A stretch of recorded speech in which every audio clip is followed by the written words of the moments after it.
శాత కాదు, కరెంట్ ఇయనికి శాత కాదు, మహిళా సోదరి మనులకు నెలకు 2500 ఇస్తాను, అది ఇరాబాయ్ అంటే అది లేదు, నెలకు 4000 ఇస్తా ముసలోళ్ళ కన్నా అదేదిరాబాయ్ అంటే అది దిక్కులేదు, ఇది ఏది తులం బంగారం అన్న ఆడపిల్లల పెళ్లికి అదేదిరా అంటే అది లేదు, ఇవేవి లేవు. అందుకే దాన్ని కవర్ చేయడానికి ఏం చేస్తుండు, ఫోన్ ట్యాపింగ్ అవుతుంది అంటాడు.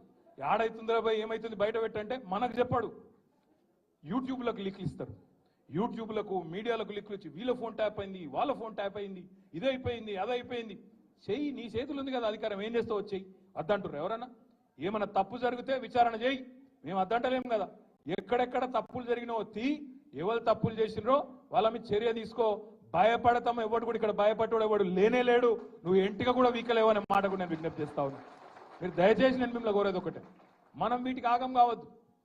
ఈ 100 రోజులల్లా అస్సలు పనిచేసే తెలివేమో లేదు, కరెంట్ ఇచ్చే ముఖం లేదు, మంచిళ్ళు ఇచ్చే ముఖం లేదు, రైతు బంద్ చేసే ముఖం కాదు, రైతులు చస్తుంటే రైతుల పొలాలు ఎండుతుంటే ఆయన పోయే తెలివి లేదు.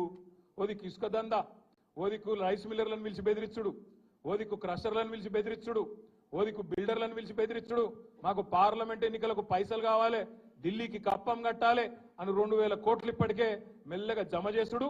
ఆ జమ చేసుడు బయటికి రాకుండా ఏం చేయాలి, ఇగో ఫోన్ ట్యాపింగ్ అవుతుంది, ఇగో ఈ స్కామ్ అవుతుంది, గొర్రెల స్కామ్ అవుతుంది, బర్రెల స్కామ్ అవుతుంది అని టీవీలలో తిప్పాలి, మన నెత్తులని ఖరాబ్ చేయాలి. అసలు కథ ఏంది, కిందనేమో ఇసుక స్కామ్ లో ఒక మంత్రి దొరుకుతాడు, ఇంకో దగ్గర రైస్ మిల్లర్లు ఇంకో మంత్రి బెదిరిస్తాడు, ఇంకో దగ్గర క్రషర్ల మీద దాడులు చేసుకుంటా అక్కడ పైసలు వసూలు చేస్తారు, ఇక్కడ బిల్డర్ల మీద దాడులు చేసుకుంటా ఇక్కడ పైసలు వసూలు చేస్తారు. నేను అడుగుతున్నా రేవంత్ రెడ్డి, హైదరాబాద్ పరిధిలో ఇలా నువ్వే మున్సిపల్ మంత్రివి, నేను ఇదివరకు మొన్నటిదాకా నేను డిసెంబర్ దాకా నేను మంత్రిగా ఉంటి కాబట్టి నాకు తెలుసు డిపార్ట్మెంట్ లో ఏం జరుగుతుందో